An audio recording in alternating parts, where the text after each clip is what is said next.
Hello friends, how are you? My name is Kabir Singh. मैं English पढ़ाने वाला हूँ। मुझे कम से कम 4 से 5 साल का एक्सपीरियंस है इंग्लिश पढ़ाने में। दूसरी बात, I am a teacher also, but I am also a UPSC aspirant. 1 second.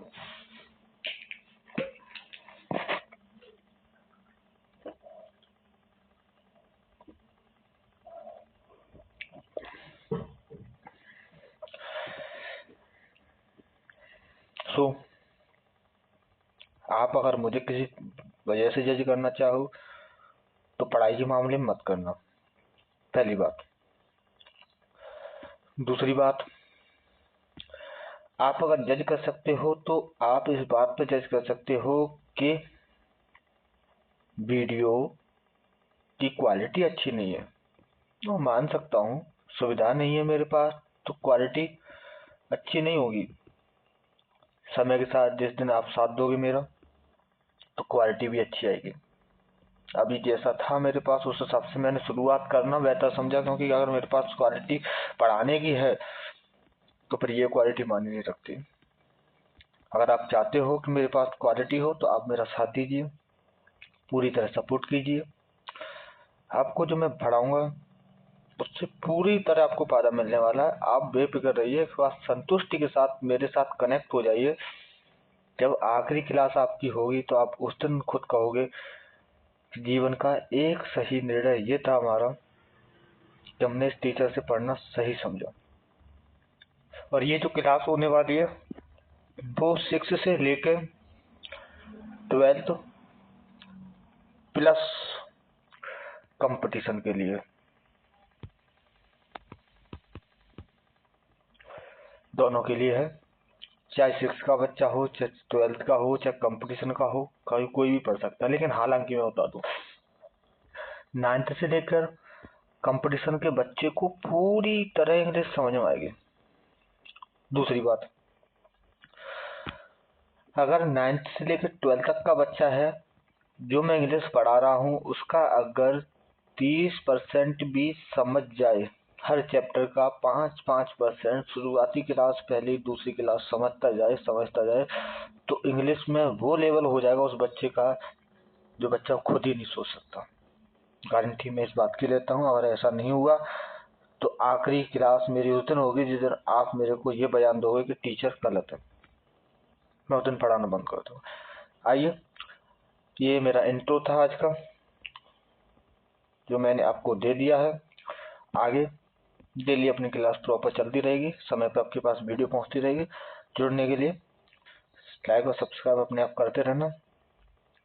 @discovery of real life 7930, ये चैनल का नाम है, YouTube channel. Instagram ID Kabir Singh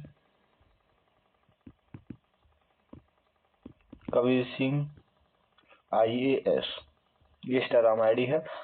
follow और लाइक करो। स्टार्ट करते हैं।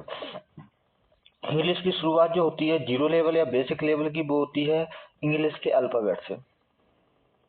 ये थोड़ा एरर है, इस पे ज़्यादा फोकस ना करें तो बेटर रहेगा। मैं जो बोल रहा हूँ उसकी फीलिंग्स पे जाइए, लिखा हुआ उस पर मत जाना।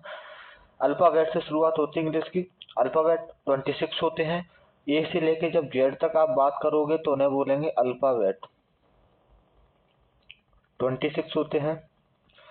उन 26 के अल्फाबेट्स को जब अलग अलग करके, सभी को अलग अलग करके पढ़ते हो, ABCD से लेके जेड तक, तो जो ए है वो ए क्या है? लेटर। बी है, बी क्या है? लेटर। सी है, सी क्या है? लेटर। डी है, वो क्या है? लेटर।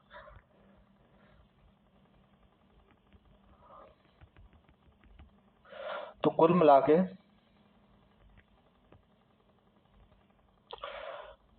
ए से लेकर जेड तक जब आप एक एक करके अलग अलग करके 26 लेटर्स को बोलते हैं तो उन्हें वो क्या बोलेंगे? लेटर बोलेंगे। जो 26 जो अल्फाबेट लिखी है उनको एक से करके अलग अलग बोलेंगे तो लेटर बोलेंगे, एक साथ की बात करेंगे तो अल्फाबेट बोलेंगे। अगर यही लेटर यही अल्फाबेट अपना कोई साउंड दे, ध्वनि, अगर कोई ध्वनि निकाले तो वो ध्वनि निकलेंगी टोटल 26 लेटर से। 26 लेटर से जब निकालोगे ध्वनि तो 44 निकलेगी। लेकिन जो 26 जो लेटर हैं वो भी डिवाइड है, जिसे एक को बोलते हैं वोवेल, एक को बोलते हैं कॉन्सोनेंट। वोवेल्स होते हैं 5 एंड कॉन्सोनेंट होते हैं 21। जो 5 वोवेल्स हैं उन 5 वोवेल्स से जो साउंड निकलता है वो निकलता है 20 का, और 21 जो कॉन्सोनेंट है उनसे जो साउंड निकलता है वो निकलता है 24। इसके अलावा जो वोवेल्स होते हैं वो होते हैं ए, ई,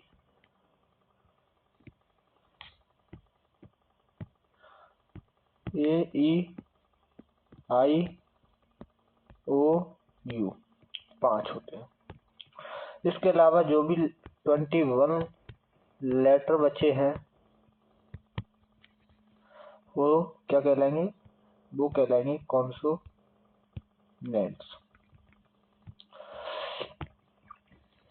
क्लियर हुआ? साउंड क्या होता है, लेटर क्या होता है, इंग्लिश अल्फाबेट क्या होती है, वोवेल क्या होता है, कॉन्सोनेंट क्या होता है, साउंड कितने होते हैं, ये सब कुछ क्लियर होगा। अब बात करते हैं वर्ड्स। जो आप लेटर्स पढ़ रहे हो, लेटर्स को पढ़ते टाइम आपने देखा 26 लेटर है। इन 26 लेटर को ऐसे क्रम में लगाया जाए, आप चाहे ए बी सी कर सकते हो, बी सी डी कर सकते हो, X Y Z, Z X Y, कुछ भी इधर उधर करके इस क्रम में लगाया जाए कि उसका क्या निकले, कोई अपना एक मीन्स निकले, जिसका मतलब होता है अर्थ, उसे ही बोलेंगे वर्ड। फॉर एग्जाम्पल मैंने बोला गर्ल, गर्ल का मतलब होता है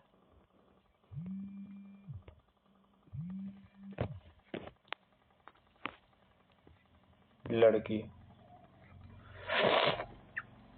गर्ल का मतलब लड़की।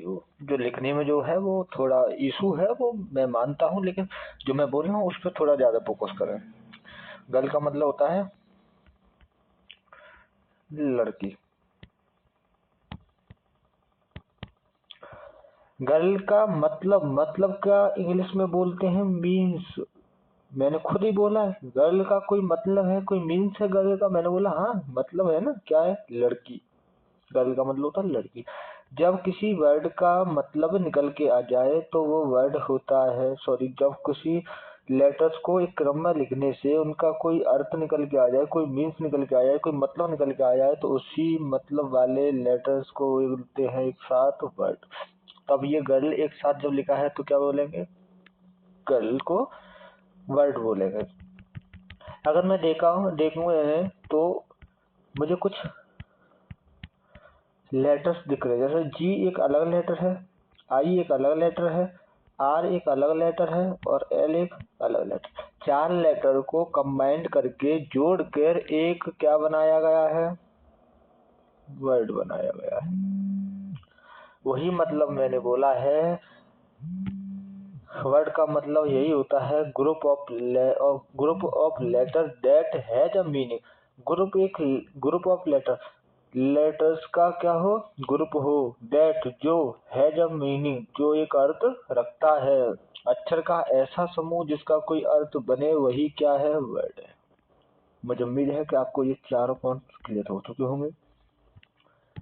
फिर से एक बार रिपीट करता हूँ, इंग्लिश अल्फाबेट ए से लेकर जेड तक, जब आप पूरे की बात करो जेड तक की, तो उसे बोलेंगे इंग्लिश अल्फाबेट। जब आप ए की अलग बात करो तो इसे बोलेंगे लेटर, बी की अलग बात करो तो इसे बोलेंगे लेटर, सी की अलग बात करो तो इसे बोलेंगे लेटर। इन्हीं लेटर्स के जो 26 लेटर एक साथ गिनेंगे तो इनके साउंड जो निकलते हैं वो निकलते हैं 44। लेकिन जो 26 लेटर्स थे उनको दो भागों में डिवाइड किया। एक को बोलते थे वोवेल, एक को बोलते हैं वोवेल, एक को बोलते हैं कॉन्सोनेंट। वोवेल 5 होते हैं, कॉन्सोनेंट 21 होते हैं, और जो 21 कॉन्सोनेंट हैं उन 21 कॉन्सोनेंट से जो साउंड निकल रहा है वो निकलता है 24, और 5 जो वोवेल से उनसे साउंड निकलता है वो निकलता है 20। क्लियर है? जब इन्हीं लेटर्स को एक क्रम में रखते हैं, एक क्रम में लगाते हैं, और क्रम में लगाने के बाद उसका क्या निकलता है, उस लेटर्स का मतलब मीन्स निकलता है, तो उस लेटर्स को या उस मीन्स वाले वर्ड, उस लेटर्स को बोलते हैं वर्ड। जो मीन्स निकाल रहे हैं जो लेटर, उन्हें बोलेंगे वर्ड। क्लियर है यहाँ तक? उसके बाद चलते हैं part of speech. Most important English grammar के अंदर मोस्ट इम्पोर्टेंट, जैसे आप बोल सकते हैं ना, आपने एक बिल्डिंग बनाई तो उसके नीचे एक नींव तैयार की है। अब आप इस नींव के ऊपर कितना भी बोझ रख सकते हैं और कितनी भी ऊंची बिल्डिंग बना सकते हैं, जब तक ये नींव मजबूत है तो इसके ऊपर कितना भी बोझ रख के आप कुछ भी तैयार कर सकते हैं। कितनी भी बिल्डिंग बड़ी ऊंची बना सकते हैं, कितनी भी चौड़ी बना सकते हैं, मतलब उसके ऊपर बोझ बहुत सारा रखा जा सकता है, लेकिन नींव मजबूत होनी चाहिए। वही है इंग्लिश अगर सीखनी है तो इस नींव को बहुत मजबूती के साथ में खड़ा करना है। और ये नींव एक ऐसी नींव है जो इंग्लिश का सबसे सबसे इम्पोर्टेंट पार्ट मान के चलता हूँ मैं, सबसे इम्पोर्टेंट। एक एक करके न समझते। पहले नाउन। पार्ट ऑफ स्पीच को 8 भागों में डिवाइड किया गया। Noun, pronoun, adjective, verb, adverb, preposition, conjunction, interjection. एक और होता है 9th नंबर का, उसे बोलते हैं डिटर्मिनर, लेकिन उसे हम अलग से पढ़ेंगे। वो जो उसमें आर्टिकल वगैरह आ जाता है तो वो अलग से बात करेंगे उसके ऊपर। हम अभी मान के चलते हैं हमारे पास कितने हैं, 8 है। Noun, pronoun, adjective, verb, adverb, ये कुल मिला के 8 है। तो इनको एक एक करके पढ़ते। पहला है नाउन। नाउन, नाउन की डेफिनेशन लिखिए। Noun of a person. नाउन क्या है? Name of a person, place, animal, feelings, idea और things. Name of a person, name का मतलब नाम, ऑफ का अ पर्सन एक व्यक्ति का नाम, प्लेस एक वस्तु स्थान का नाम, एनिमल एक जानवर का नाम, फीलिंग्स एक भावना का या भाव का नाम, आइडिया एक विचार का नाम, और थिंग एक वस्तु का नाम। किसी वस्तु, व्यक्ति, स्थान, जानवर, भाव, इन सब का या विचारों का जो नाम होता है वही क्या कहलाता है? नाउन कहलाता है। फॉर एग्जाम्पल सब्बो। सब्बो एक किसी गर्ल का नाम है, तो ये क्या हो गया? नाउन हो गया। उसके बाद आप देख सकते हो महेश किसी बॉय का नाम है, तो ये क्या हो गया? नाम हो गया। आप देख सकते हो अमेरिका। अमेरिका किसी प्लेस का नाम है, ठीक है। उसके बाद आप देख सकते हो दिल्ली। दिल्ली भी क्या है? एक प्लेस का नाम है। उसके बाद देख सकते हो लॉयन, एक एनिमल का नाम है। उसके बाद आप देख सकते हो हेट, एक फीलिंग का नाम है, भाव का नाम है, भावना का नाम है। उसके बाद देख सकते हो शुगर, एक डिसीज बीमारी का नाम है। उसके बाद देख सकते हो लव, लव भी एक फीलिंग का नाम है। क्लियर है? इसके अलावा नाउन की एक डेफिनेशन बहुत प्यारी सी, एक नाजुक सी और इम्पोर्टेंट मानी जा सकती है। इतनी इम्पोर्टेंट कि ये तो देखो, ये जो आपने डेफिनेशन पढ़ी है, ये डेफिनेशन आपने 4th क्लास से पढ़ना शुरू कर दी होगी, तो ये तो बहुत पुरानी हो गई, इससे तो बच्चे रट के बैठा है। लेकिन एक छोटी सी डेफिनेशन होती है, noun is a naming word. Noun is a naming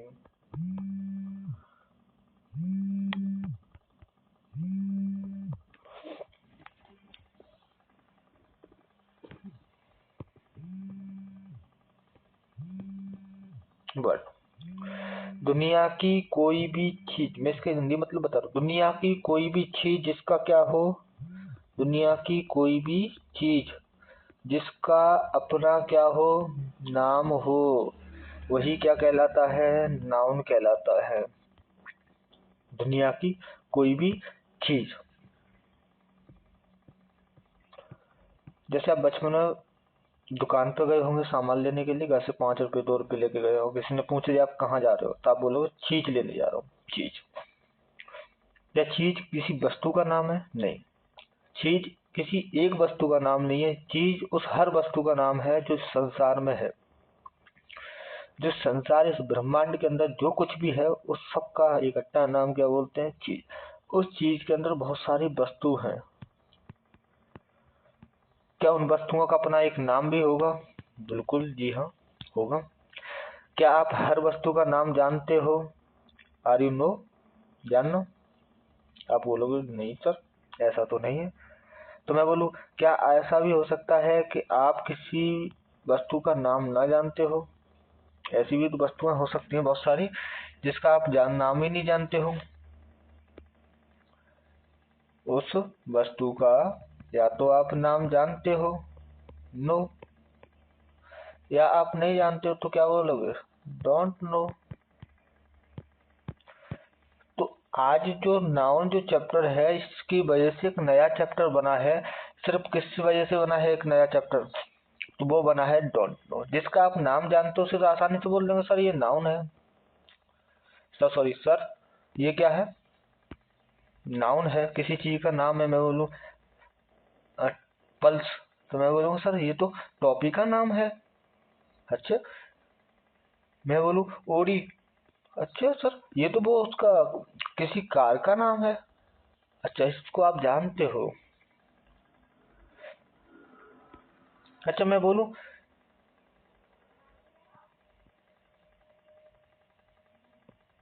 पिरोलोसिस, अच्छा ये किसका नाम है? सर मुझे नहीं पता, मैं तो पहली बार सुन रहा हूँ। तो आप बोलोगे don't know sir, I don't know. क्या ये नाम है? मुझे लगा शायद ये सर्वनाम है। मुझे नहीं पता ये नाउन है क्या है, कि एडजेक्टिव है कि नाउन है कि प्रोनाउन है कि प्रीपोजिशन है, मुझे नहीं पता सर, मैं तो पहली बार सुन रहा हूँ। अच्छा, आप पहली बार सुन रहे हो तो आप कैसे डिसाइड करोगे कि ये नाम है या कुछ और है? तो आप बोलोगे सर इसके लिए कुछ पहचान होनी चाहिए। हाँ बिल्कुल, तो वो पहचान मेरे पास है। आज मैं उन्हीं पहचानों से रूबरू करा रहा हूँ। इस पीडीएफ के अंदर वो पहचान नहीं है, मैं एक अलग से बता रहा हूँ, थोड़ा शॉर्ट शॉर्ट में बताने की कोशिश करूंगा, पर मैं चैप्टर में एक दिन अलग से लेके आऊंगा उस पहचान को। आज मैं शॉर्ट में खुद ही लिख के बता रहा हूँ, तो लिखने में तो जिस दिख रही है आपको कितनी प्रॉब्लम है, क्लियरिटी नहीं दिख रही होगी, लेकिन शॉर्ट में बता रहा हूँ, सुनना ध्यान से। आपने आर्टिकल पढ़े होंगे, आर्टिकल, आर्टिकल होते हैं A N the. In article के बाद हमेशा क्या मिलेगा आपको? कोई ना कोई नाम मिल जाएगा। जैसे मैं बोलूँ आई एम अ डॉन, आई एक प्रोनाउन है, एम एक मेन वर्ब है, ए क्या है? सर आर्टिकल है। अभी अभी आपने बताया था कि आर्टिकल है ये। देखो ना, ये आर्टिकल ही है ना, आर्टिकल है ए। तो एक आर्टिकल है ए, तो मैंने ये भी बताया था कि आर्टिकल के बाद नाउन होता है। तो मैंने देखा कि आर्टिकल ए है तो ए के बाद एक वर्ड दिया हुआ है, वो है डॉन। तो डॉन क्या कहलाएगा सर? नाउन। अच्छा, ओके, अब मेरे समझ में आया कि आर्टिकल के बाद हमेशा नाउन जरूर होगा।